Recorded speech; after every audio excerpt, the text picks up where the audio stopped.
Good morning, teacher. Good morning, community. Welcome to our Mindfulness Day, and we wish everyone have a happy day today. This morning, the Sangha offer us the opportunity to have question and answer session. It's a time for us also to practice asking questions, and also time for us, the panels here, the 4 panels, to answer questions. And we would like to invite you to ask questions concerning your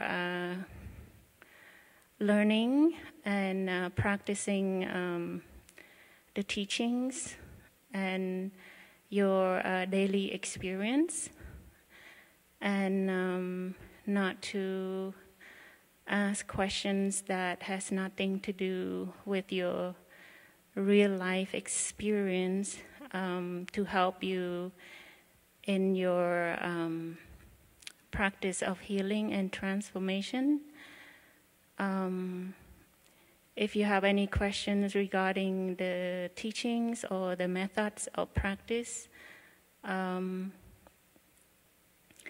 you don't understand it clearly, or if you have difficulties in putting them into practice, so it is a time for us to take refuge in the collective energy of practice and take refuge in the Sangha that can support us to go through our practice.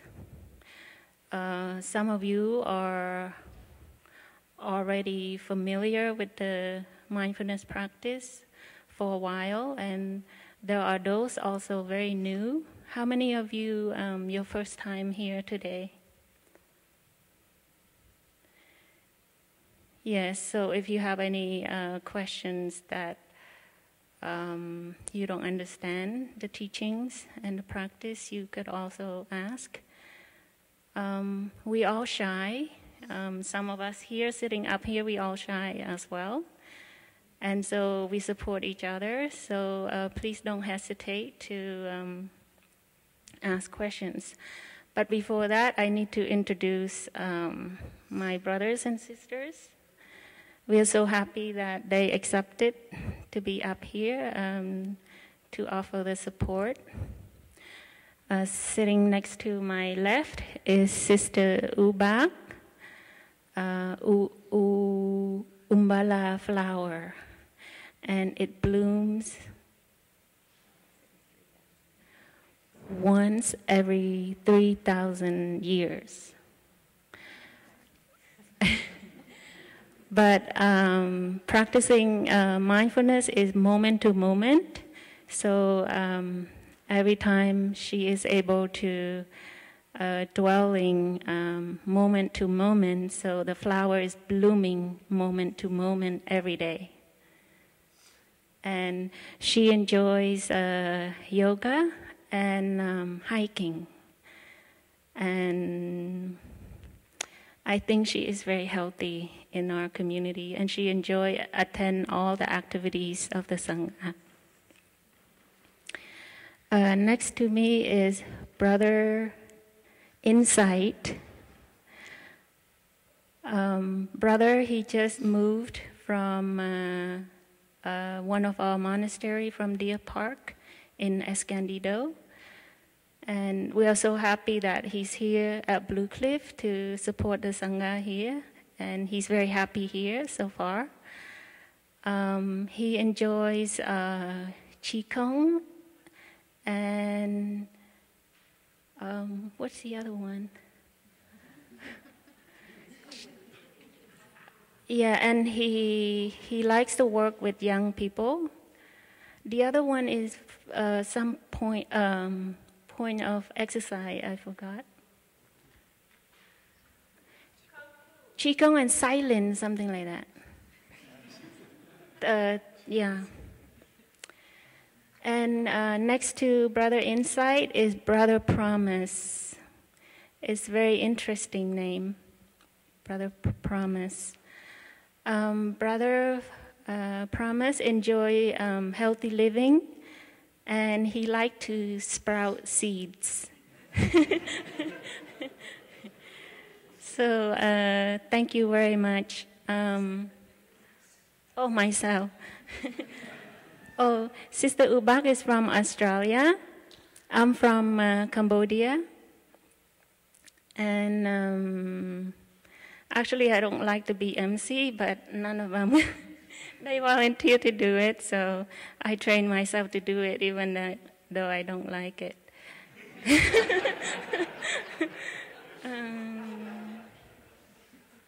Yes, and I enjoy practicing with the Sangha. Thank you. So maybe we could we have 1 hour session together, and we would like to let the bell master to remind us if we go over time, so we can have time for next activities. So maybe we can invite one sound of the bell before we pass on the microphone for you to ask questions. We'll take 5 questions and then we'll answer. Thank you.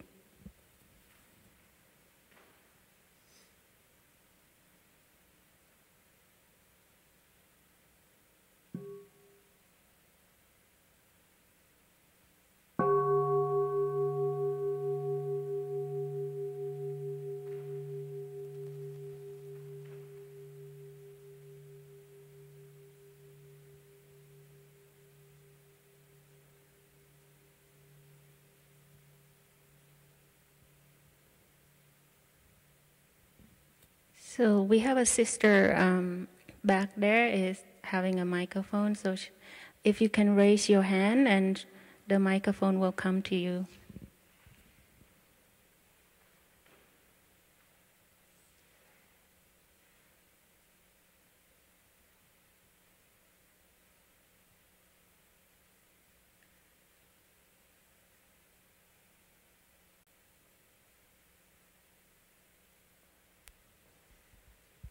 Hi there. I'll try to make this as concise as possible.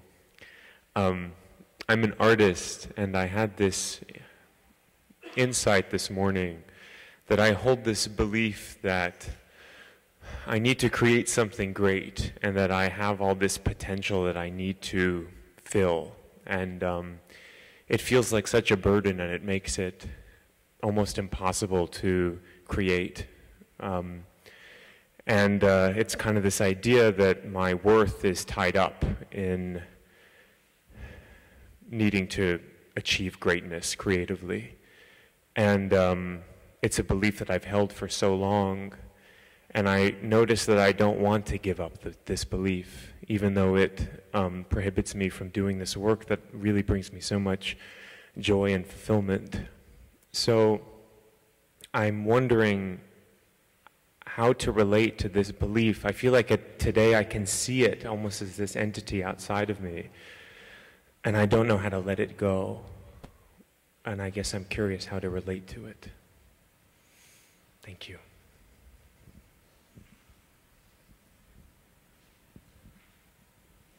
I'm sorry, can you put one sentence, the question, so our sister can write down? How to relate to an unhelpful belief that I can't let go of.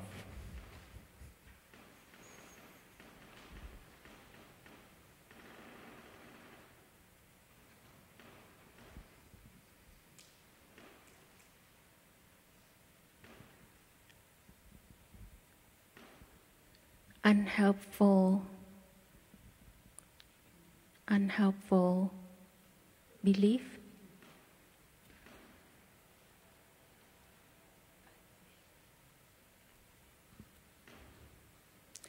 That I cannot let go.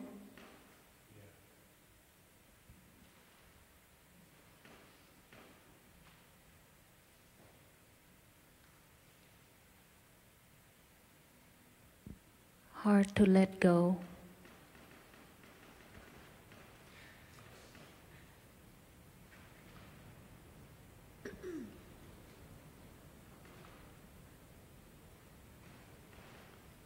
That's good. You just add hard to let go. It's hard to let go.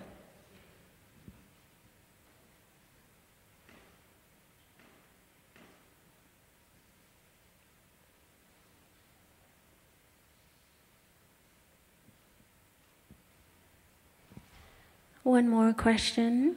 Next question. Tracy is raising her hand. Oh, Maya is near the microphone. I wanted to ask for some practices or insight on when you have a difficult relationship with a parent that seems like a broken relationship with a family member, and how can the practice help us with that? So the question would be, yeah, you got it.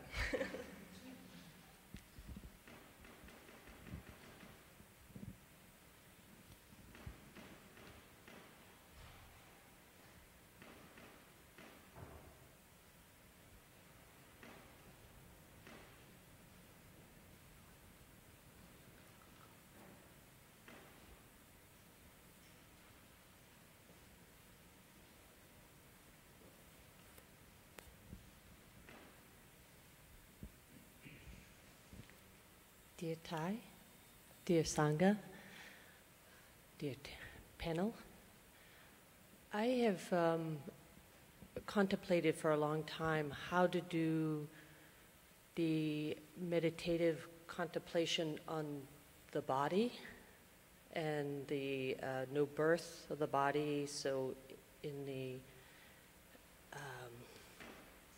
blooming lotus, one focuses on the death of the body and it degrading over time, bloated, blue, blah, blah, blah.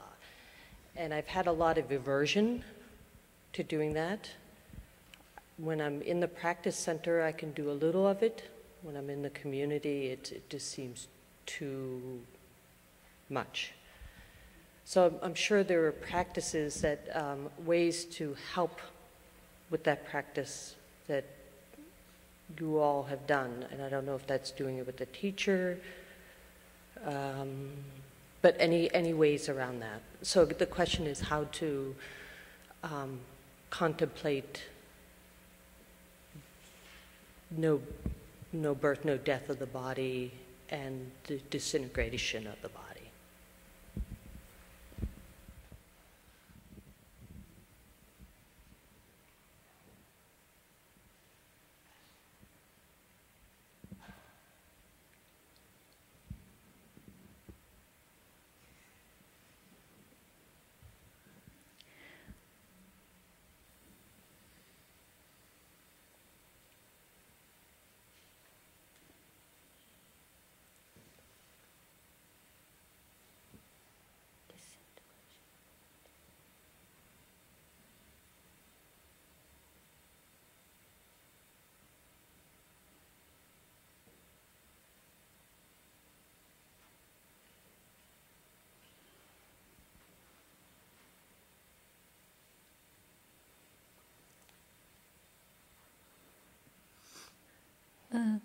Can you add the word disintegration?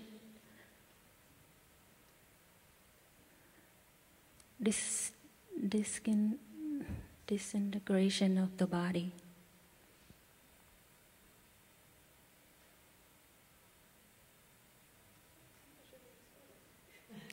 D-I-S. Disintegrate.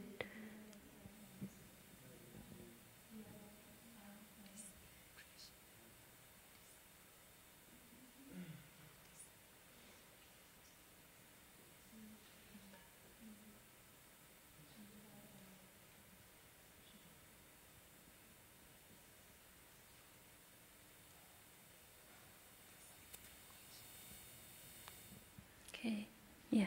Dear Thai, dear Sangha, dear family, my question is, how can I practice when I feel inadequate? The feeling of not enough? even, for example, right now the question is like, oh, it's not good enough question. But that kind of thing. Thank you.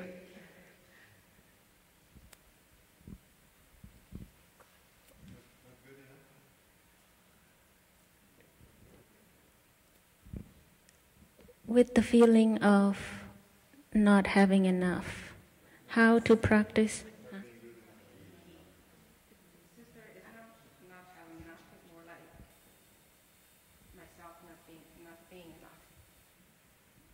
I just want to clarify that it's not about material things, that I don't have enough. It's more about I'm not feeling enough.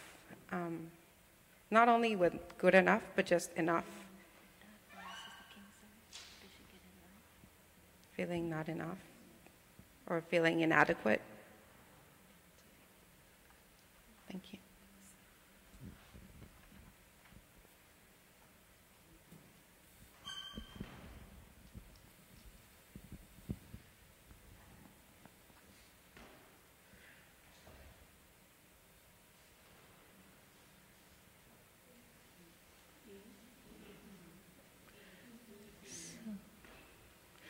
We have one last question. The microphone is going there.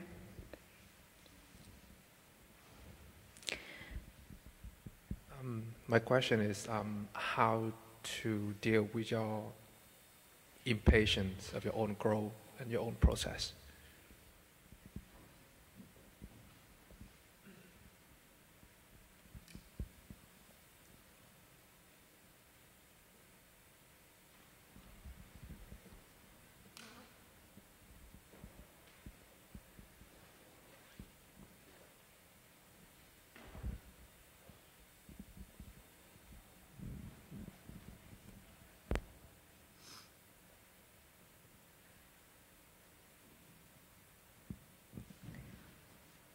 I know that there are more questions. If we have time, we'll take more. If not, we'll bring it to Dharma sharing after, today. So sorry about that.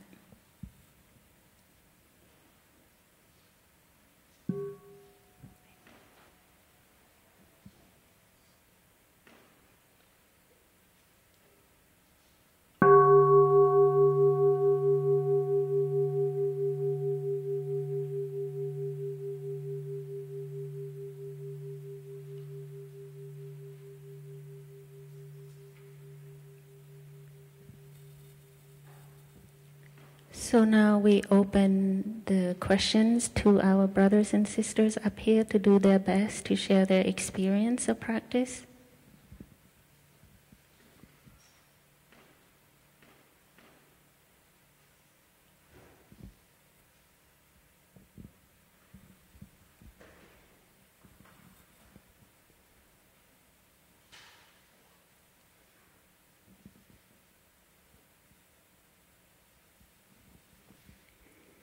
Dear Tye, dear community, I would like to try to share about question number 1, because I'm not an artist, and our friend is an artist. So I say that because I don't want you to blindly believe anything that I say, or to intellectualize anything that I say, but to think about how you can practice. Because this is where you'll get your real answer from.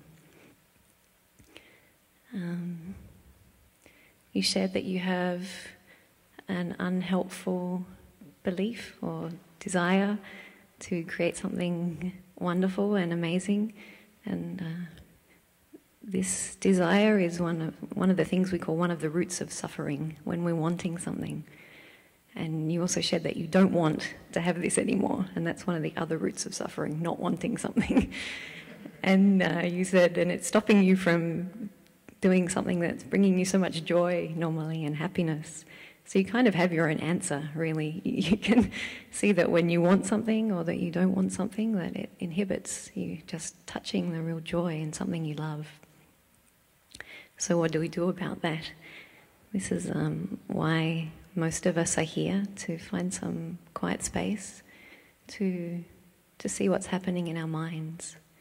So when we're outside in an externally very busy world, it's hard to see how busy and crazy our mind is inside. But when we create spaces for ourselves, for example, through sitting, through walking in silence, eating in silence, we start to see how non-silent our mind is and how all of these desires, wanting things and not wanting things, they don't bring us much peace, and they stop us from enjoying what's happening in the present moment and doing the things that we love. We can see that it's society that's conditioning us to think that we have to do something wonderful or be something wonderful rather than just being who we are, which are probably very beautiful people, I'm sure, inside of all of us. So I don't have a 100% correct answer for you, except to perhaps suggest that you create some quiet spaces to see how the mind is working. And when this thought comes up, I have to do something wonderful, you can recognize that, oh, actually this is not bringing me much peace, and let it go. Or if this thought comes up, oh, I don't want to be thinking this, you can see in your body maybe some tension, you can see that the thought's not bringing you happiness, and we let it go. And if we were magic, it would go and be gone forever, but that's not how the mind works. It likes to be the center of attention, so the thoughts will come back, and we keep trying to be patient and letting them go. And maybe with time, the spaces between these thoughts is a little bit longer. We can enjoy those times and try not to be self-judgmental. They'll keep coming back, and we keep letting them go. And we keep practicing as long as we're breathing. So I hope that that's helpful. Thank you.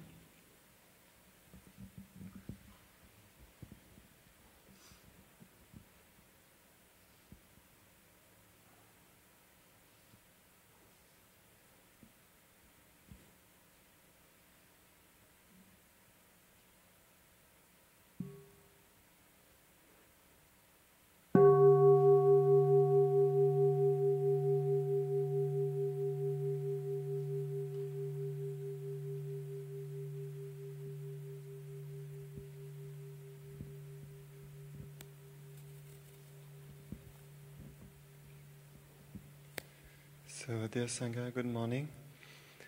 I agree with Sister Ubat on the stress we can create for ourselves when we really want something, and the stress we can create for ourselves when we don't want something to be there. I think it's very important to notice.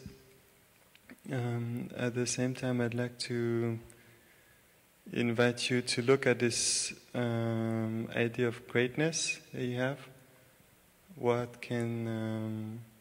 criteria do we use to determine if a creation is great or not? Is it because many people praise it? Is it because you can make a lot of money out of it? Is it because it is very advanced technically? If for us as Buddhist practitioners, I think we don't use those criteria to determine if something is great or not. But if it's great, it's because how it makes other people feel and how it makes you feel. And I think it's very important for us to look again, both as individuals in a society, at our ideas of greatness, our ideas of success.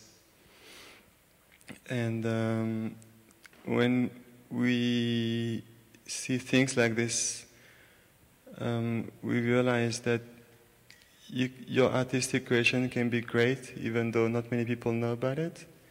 Your artistic creation can be great even though you don't make a lot of money out of it. And your artistic creation can be great even though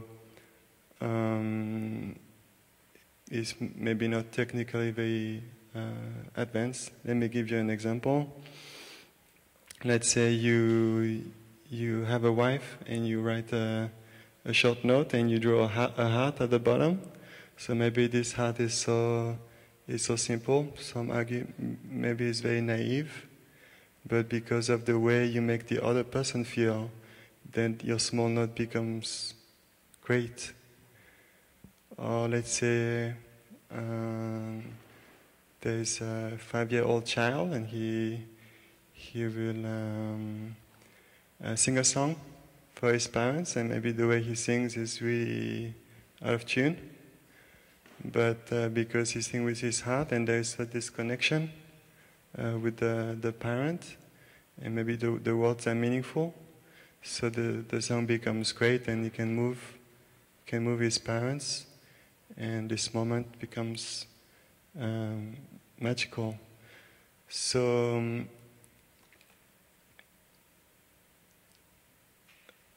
as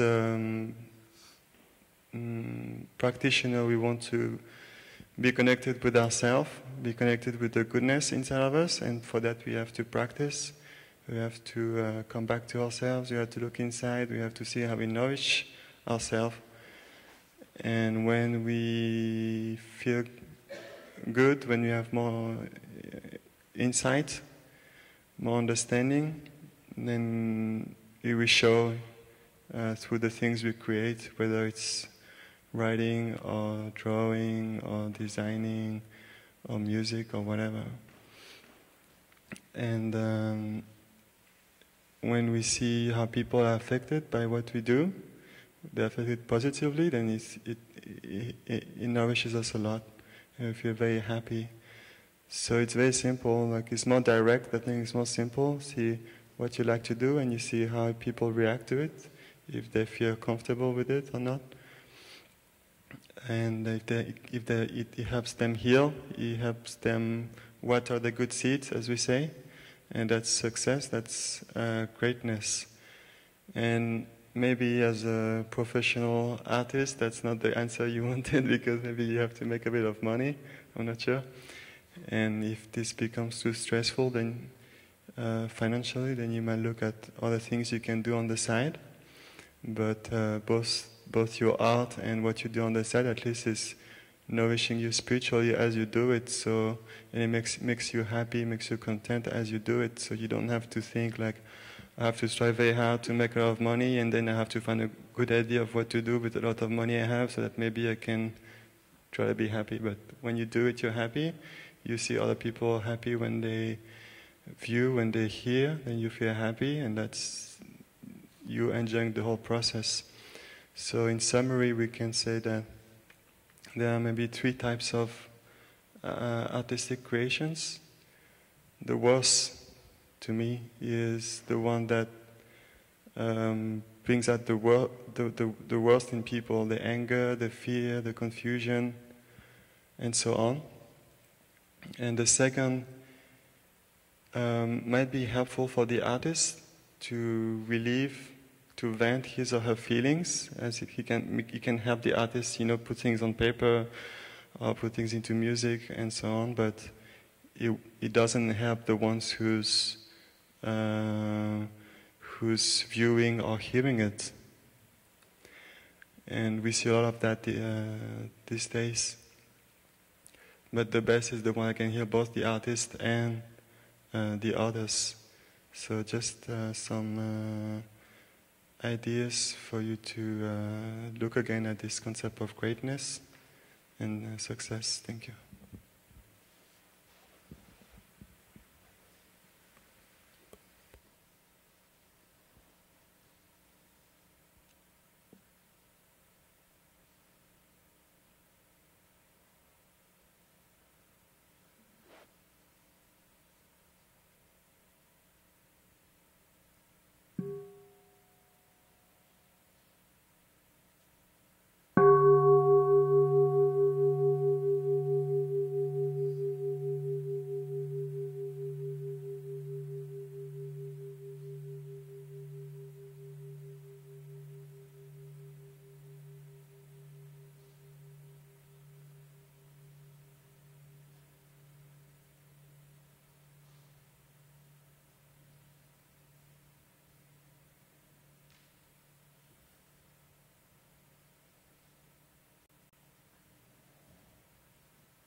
So dear Sangha, dear brothers and sisters,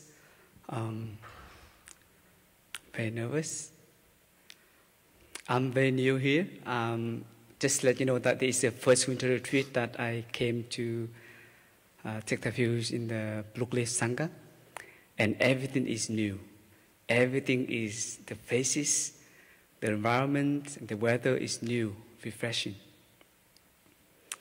And for me, I see like that, it looks like I'm beginning new my life, my spiritual life.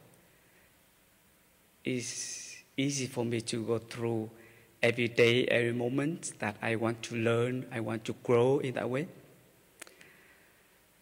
And when I sit here, I feel that it's embraced by the Sangha, and then I can grow, I can open my heart to receive things. And let's try too hard. I don't need to try too hard to do things, but like a Sangha, let my body and my mind sink into a Sangha, and Sangha push me in the good direction. Regarding to the question about how to deal with the impatience regarding one's spiritual progress, I feel that I live in the way that my spiritual life, I ordained pretty young, live in the Sangha pretty young. And I think I try not too hard. The things is, sometimes it's, as a young people, I don't know that is the friend, when you ask this question, you are young or old, but for myself, it's as a young people, we don't have inner patience. And we always want to do one thing and jump the other thing. Jump and want to find a new thing, search for the new things, and we never feel fulfilled. But for the spiritual practice, is not like that. The practice of Plumless tradition is you do one thing at a time. When you do one thing good, we have everything. That's sometimes we call the one in the all and the all in the one. And I think is for me, the impatience is also the one thing inside of our hearts, the seed of our consciousness. That is normal. But when you recognize it, and for me, when I recognize that, the things that remind me is the earth, the Mother Earth. Mother Earth is the one mother, the greatest mother of the earth, of the whole life of the human beings, that she has the most patience. Silence, doesn't not to talk, she doesn't talk, she doesn't do much, but she does everything.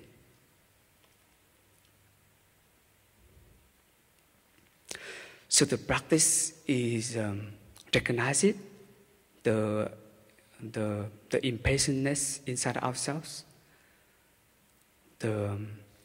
the things that we're searching for, the things that we always do want to gain something, and we lose ourselves. And just close your eye and contact with your breathing. Feel the contact between your body and the earth. You feel that maybe the moment you don't need to do anything, and you feel it, the energy, to feel the energy between you and the earth. And that's moments of the patience. The moment just stop a little bit. Stopping is easy but difficult. So for me it's very hard to see the spiritual path that you progress. You want to grow, you want to gain more happiness, and you think you want to do more things, right? And then you're gonna do it and you drop, and then you want to do another thing, again and again like that. And I remember the first when I learned about the 5 powers, the teaching about the 5 powers, I don't understand why people say that diligence is a power. Diligence is one of the 5 powers. But this kind of diligence should be right diligence. So we do one thing at a time and do like that a little bit every day, the same. Don't need to do too much, but do the same every day. For example, you eat, you feel fulfilled, you feel happy.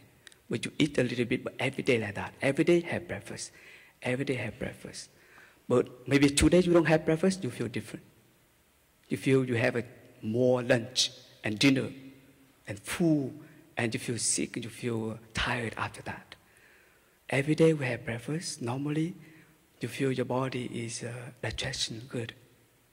And then you go to defecate, go to toilet, urinate very normally. And that's kind of normal, that is Buddhism. That's normal, it's like diligence. And I think when you train in the diligence in that way, it's kind of, you can see that you can train yourself with the patience inside our body and our practice. And when I practice like that, I don't need to think about the progress of the spiritual energy inside of myself, but actually I raise up my energy. And every moment of life can be the happy moments. So, yeah, this is kind of practice that I do Qigong every day. I do practice walking every day. And I cherish my moments of being a young monk in the Sangha. So, I don't know that my sharing related to the question at all, but the thing is, the practice always come back to yourself. You realize that remember, you're alive, and you just do a little bit everything with your breathing and simple things. Recognize it, and come back to Mother Earth to feel that don't need to searching for anything, don't need to do more things to be success, to be happy, but come back to yourself, and maybe do a little bit things like that. You feel spiritual life right there. You've grown up already. Thanks.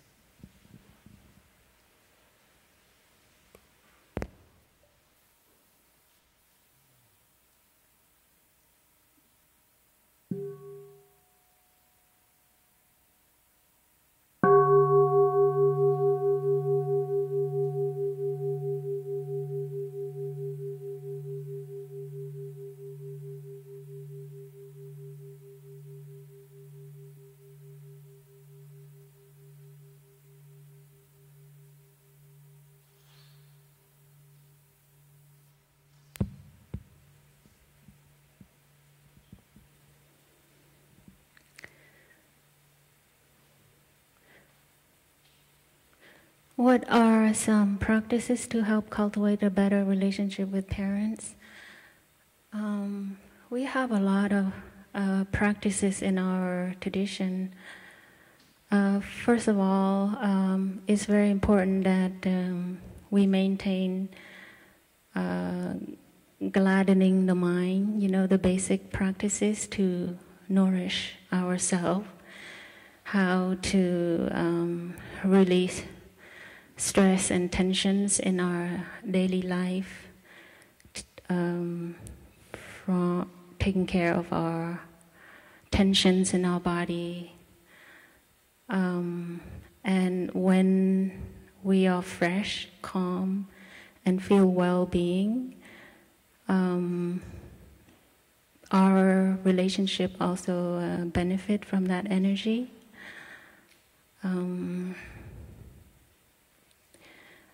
Practices of deep listening and loving speech in order to know the suffering and the challenges that our loved one is having. And we have to know ourselves as well, how to take care of our challenges and suffering that we experience daily. And then we can offer that practice to our loved one. Deep listening is the willingness, the good intention that we want to relieve the suffering of the other person. Our loved ones have their own suffering. So when I practice deep listening, the willingness just to release suffering and have the capacity to listen without judging or impatient or reaction, that is a way to build a good relationship. And when I speak to my parents, I have to know their sensitivities, what words, what issues that stress them out. Then I don't use those words or bring up those issues that make them feel burdened or stressful. And sometimes I'm not very mindful, and if I happen to speak not skillful word that is not helpful, and my mom or my sister would have reaction to it, then next time I said I will not. So I try to touch the energy of happiness in them. And that way I build trust, and I relieve suffering of their stress, their challenges that they have to go through.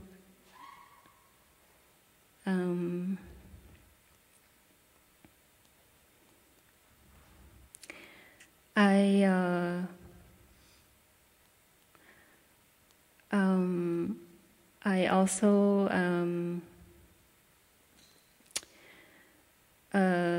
pay attention to the positive things that they have, the good qualities in them.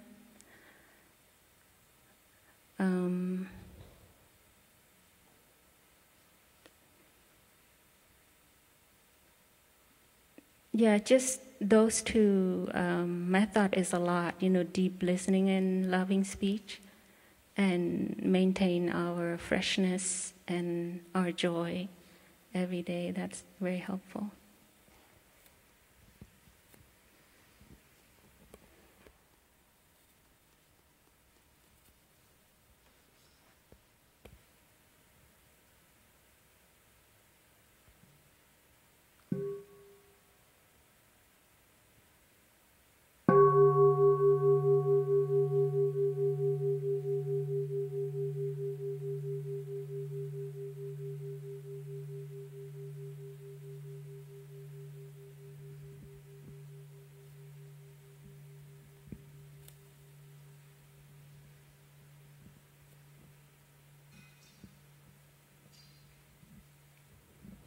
The entire dear community.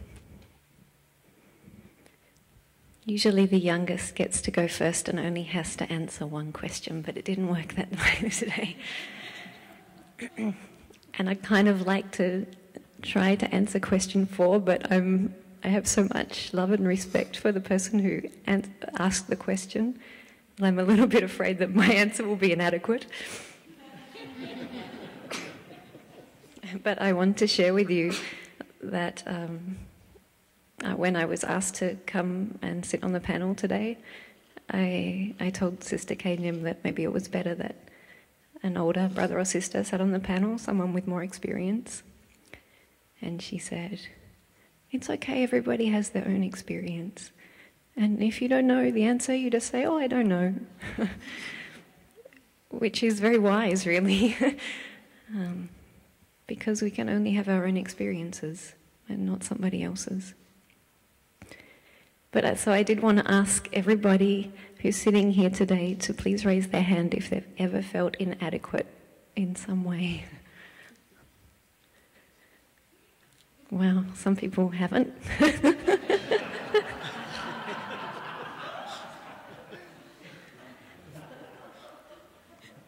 So you've got some suffering to come.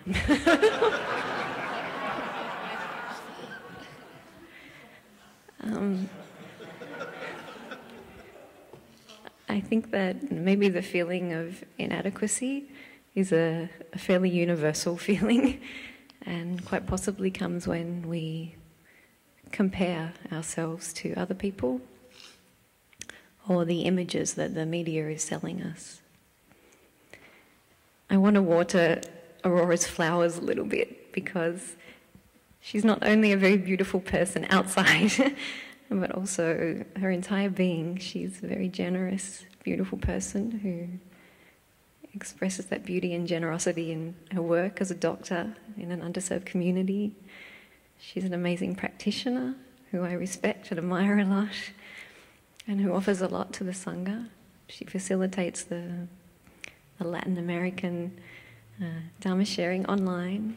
She gives a lot to the lay practitioners, to the monastics, with the support of her husband, who's sitting on the other side of the row.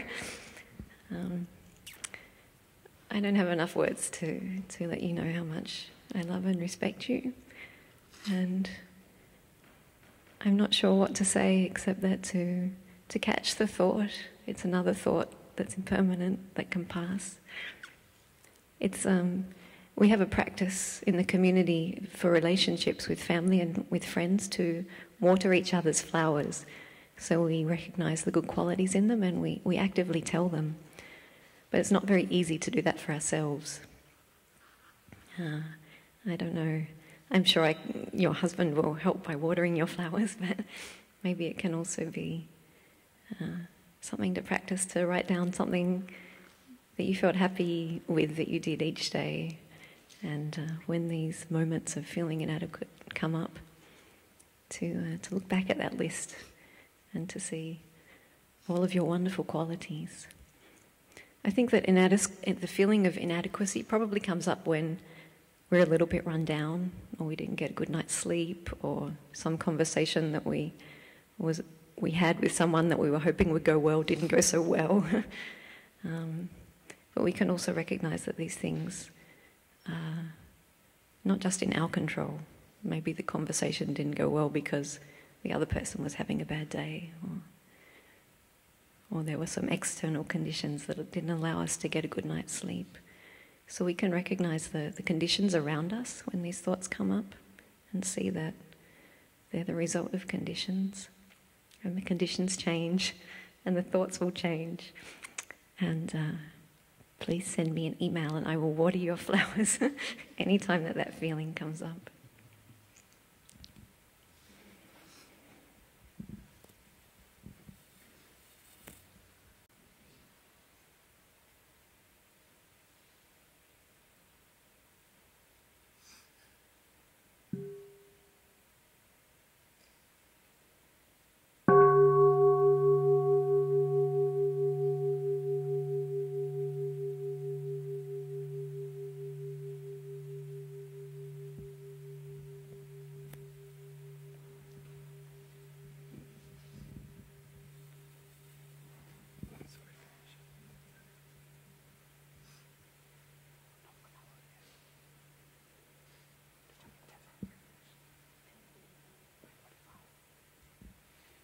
So, dear Sangha, regarding the question about contemplating death and the disintegration of the body, one very important thing when we study Buddhism is we have to remember that a practice of healing. Yeah. And all those contemplations, all those practices we do is to serve a purpose, which is to heal, so we can look at each of those practices as a medicine. And what kind of illness does it help us with? That's very important, because if you don't know what it helps you with, then you don't know if you need it or not. And in this case, to contemplate death is to see the preciousness of life, and so that we can treasure better our own life, we can treasure better our friends, our family, and we can make good use of our time. So if we practice the contemplation of death correctly, maybe a little bit every day, we remember that, oh, okay, I'm going to die one day, she's going to die, we're all going to die.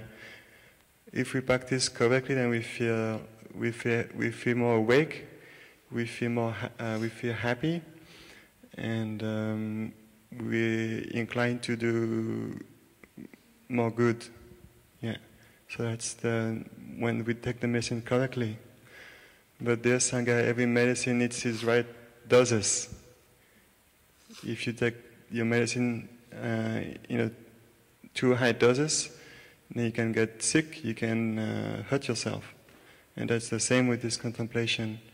If you contemplate death to a point that you feel depressed and you see like you learned about the 9 stages of the disintegration of the body, and you have nightmares about dead people and stuff, then you're taking the way too strong doses and you're hurting yourself. So don't do this, please. You can remind yourself of the impermanence of life, but lightly enough so that you don't become, depressed or fearful about it. But still, you bring this awareness enough so that you can treasure your time and make good use of your time and enjoy your relationships. Thank you.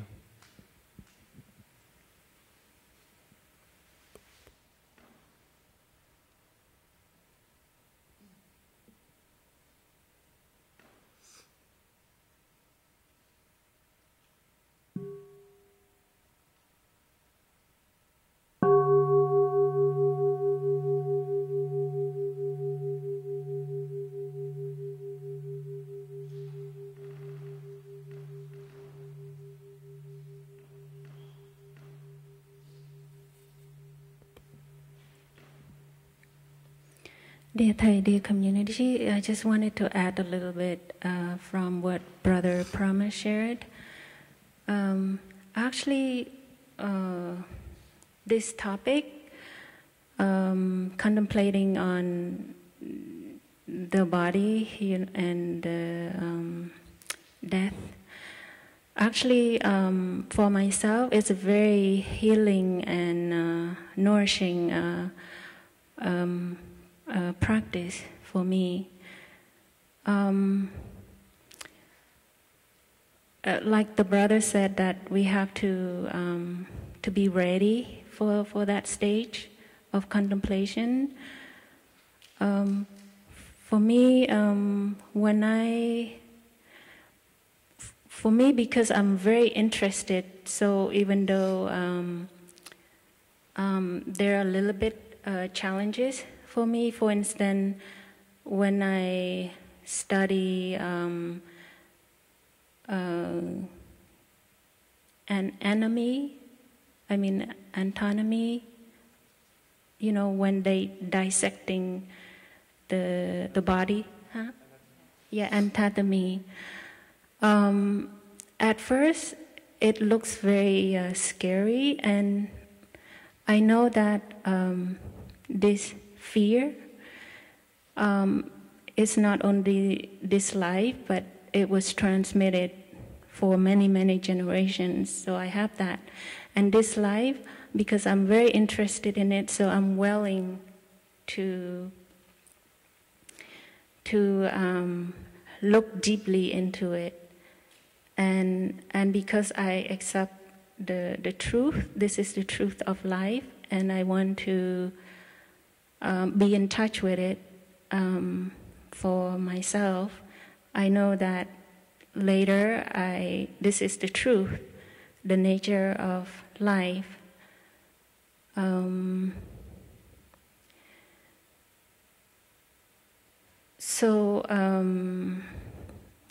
I put some time to study about it, like when the body disintegrated, it will change into like maybe like 200 chemicals. It's transformed. And I have to know that truth. I have to know that my body, when it's not working anymore, it will turn into that truth. And so I have to know it. I have to be in touch with it. And also, like our brothers said, that not only that part, but the part that the body is still alive, that I have to be in touch with, that the body is alive in the here and the now too. And that is nourishing. And then when the final of the body happen, I have to accept, training myself to be ready and to accept that as well in the present moment. But if you feel you're not ready, like our brother said, then turn into something else, maybe something else nourishing and pleasant. Just maybe just a live body at the moment. Yeah. Thank you.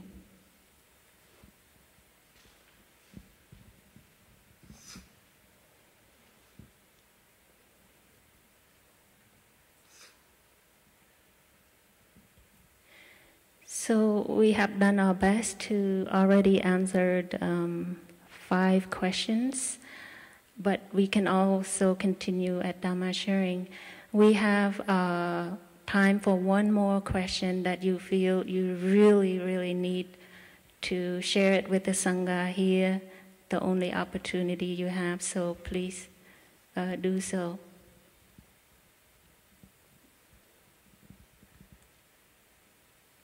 The microphone is coming to you in the back.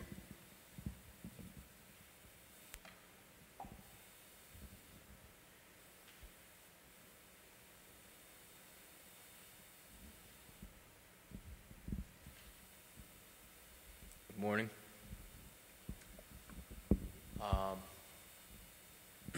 Something I struggle with is trying to maintain a positive fatherhood, and I struggle with, I have a great wife, and I just struggle with trying to be at peace with certain things, and really what I struggle with is staying in the moment, trying to enjoy my son.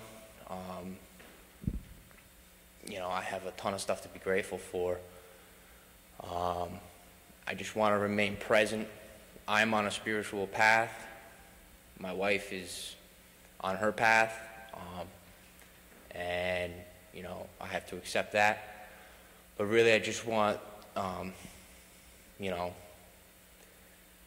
to be happy with everything that's going on and stop bringing it back to self.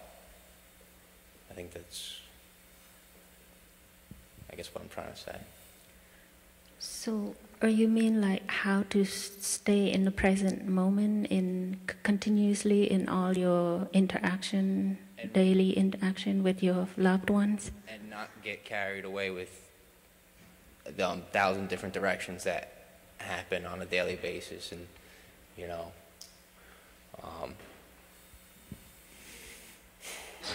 don't know how to put it into words. It's the biggest thing I struggle with is carrying the burden of doing most in the house and trying to not be selfish and be grateful for everything I have. It sounded better in my head and I can't get it out. Like, be here now and just...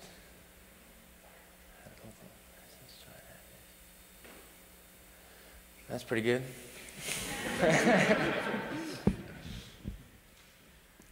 Thank you.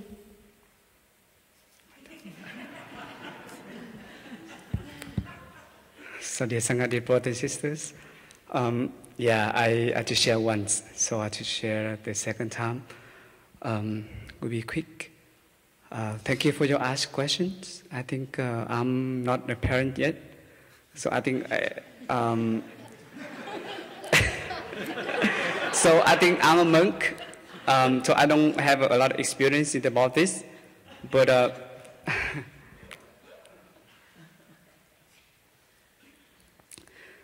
I think you can have an image about the family. The whole family know how to practice together, and the father can be there and breathing, and the son can invite the bell. You know, image like that, and your wife like open the door to see both of you beautifully, and she joins you. Just like an image come to my mind. So about the when you practice, is always like when you have a joy, it affects the others for sure. Happiness and peace, all the way they have energy that affects good, positive, affective to the others. The same time, when you feel suffer too much and you don't know how to deal with the suffering, also the whole family. The question is how to cultivate it every day. Is of course it's very difficult to do that the whole family. But you can start with yourself. For me, when I practice is, for example, every day I have every winter I have a new roommate, right? So it takes more time to understand the roommates in the room is the same like a small family in your family. Every morning wake up to see that roommate again. You even sometimes have 3 or 1 or 2. So opportunity for you to understand. To understand your roommates, to understand my roommates, to understand myself, and to cooperate together in the atmosphere of happiness, peace, and healing together in the 3-month winter retreat. So the same time in the family. So I think when you practice, you need to come back to yourself to see what kind of elements you feel joyful. And when you practice joyful, you need to smile. Offer smile. And that kind of smile, it brings your happiness, the atmosphere of happiness, and bring your family together. Maybe in the morning to start by the corner of the breathing room, you know. Sometimes we just have a tea together and ask the son come to have a tea without any talking. You know, something like that. Or just like, you know, holding, hey son, you know, just offer a hug and just be there to enjoy the sunrise, you know, a little things like that. But really with the compassion, really with the good intention that I want you to grow in a positive way. That today, what kind of joy I have, you pay attention to that joy and you want to offer that joy to your son.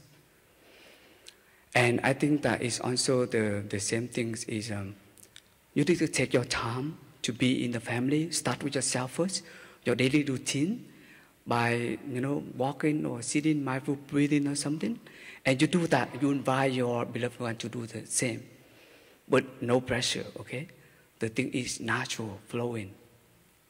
When you have compassion and understanding come from the heart, not by talking, come from your heart. And when you have a good intention, that kind of compassion energy flowing in the house. And one day, when you have a lot of joy, and the intention when you practice, your wife and your son will feel it. Feel strange. Why today you're so fresh? Why today your eyes so bright? You know, the little things like that. And they ask you why. And then you can share, and then you ask her to join you, and you have a Sangha in the family. So I just want to share a little bit like that. But take your time to understand. Take your time. Sometimes you have your own path. Your wife has her own path. It's possible to have different paths. It's okay. But do you have a time to sit down to ask her, what do you want, my dear? I want to do like this. and you want to do all this, but you understand what you want and what I want, so that we can cooperate together in the spiritual path, in a happy way. And that's called the mutual understanding, deep listening. So take your time, work less, be present by your energy. And I think that's kind of true love. True love is present. Thanks.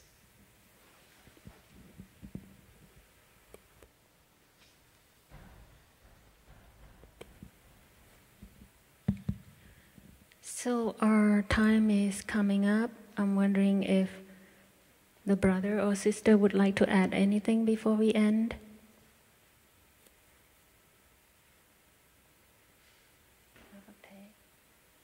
So we would like to thank you, the Sangha, for your deep listening and your patience and your presence. So we would like to end here so we can have a little time to rest before walking and Dhamma sharing. Thank you.